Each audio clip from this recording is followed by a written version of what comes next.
Hey guys, so I am a huge Green Arrow fan. I love playing with him in Justice, and I've been watching Arrow on CW for the first season and the second season.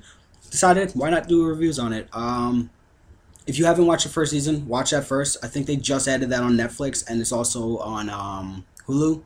I'm sure you can find it online. So if you haven't watched the first season, stop watching now. Okay, so everybody that hasn't watched has left. Um, So I was gonna kind of do like a flashback, but I'm assuming everybody knows what happened. So I'm gonna just kind of jumble three episodes into one, and then next week we'll just do episode four. But basically, the last three episodes has been a reintroduction of Oliver. He's back on Star City after being on the island, I think, for a couple months. The Glades are still messed up. His mom's in jail. His sister has kind of stepped up a little bit, which is nice to see. Roy's doing his own vigilante thing, not to the same extent, but he's trying to be like the Hood or Green Arrow, but he doesn't really have much training. And then there's also like new heroes or a new hero that we see in like episode one and partially in episode two. Um, you the best part about what they've done recently is they've really laid the groundwork for a great season. With the new characters like Canary and what they've done with her powers, where it's more that she's using technology to emulate the powers you see in the comic books, as opposed to like a ridiculous high pitched scream that she can do naturally, which wouldn't really work for a TV show that's trying to go for a realistic feel. Uh, but yeah, Canary's awesome. At the end of episode three, we get to see that she's part of the League of Shadows somehow and connected with Ra's al Ghul, which I think is awesome. I love Ra's al Ghul. I love Batman. So like when I heard his name, I was like, oh, maybe we'll get to see like Bruce Wayne or something. But I don't know if they're gonna do that. I've heard rumors that they might introduce the Flash at some point and have like team ups, but I don't want to confirm or anything right now.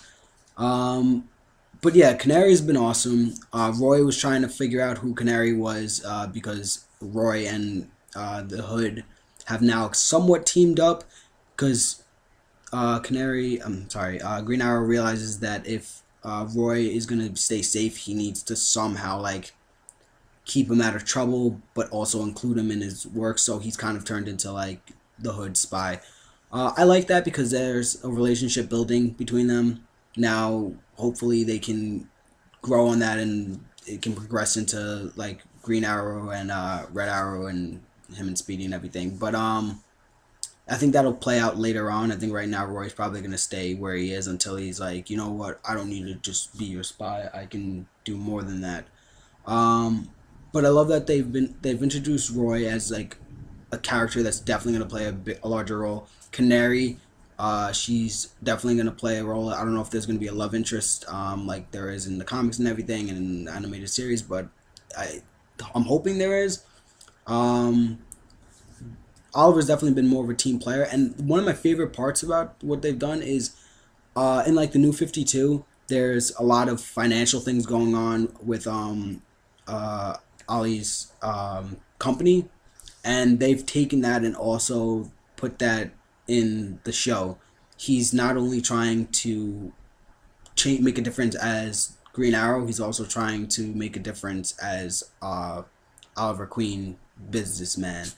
So he takes over his company. He doesn't own it 100%. It's 55, 50-50, I think. Yeah. Between, I forgot her name, some other chick who's trying to take over his company, but the last second he gets financial aid, basically. Um, but I enjoyed that there's a business end to it as well. Like he's managing his company, he's become like the head, and he's definitely developing not only as like the Hood but as like a member of society. There people are holding him accountable. Like Blood calls him out a bunch of times. I'm interested to see where they go with that. Me and Andy were talking about it, and we were saying that maybe I mean, with a last name like Blood, you'd kind of be like, oh, he kind of seems like a villain. He definitely went and like constantly attacks Oliver's character. Um, even though Oliver's trying to make a difference. But I mean, he could potentially end up being the bad guy, like the mastermind behind everything, especially with like the medic trucks being, or the FEMA trucks being hijacked. Andy suggested maybe that he had a hand in that, and he was using that as like leverage for his political gain or whatnot. But we'll have to see where that goes.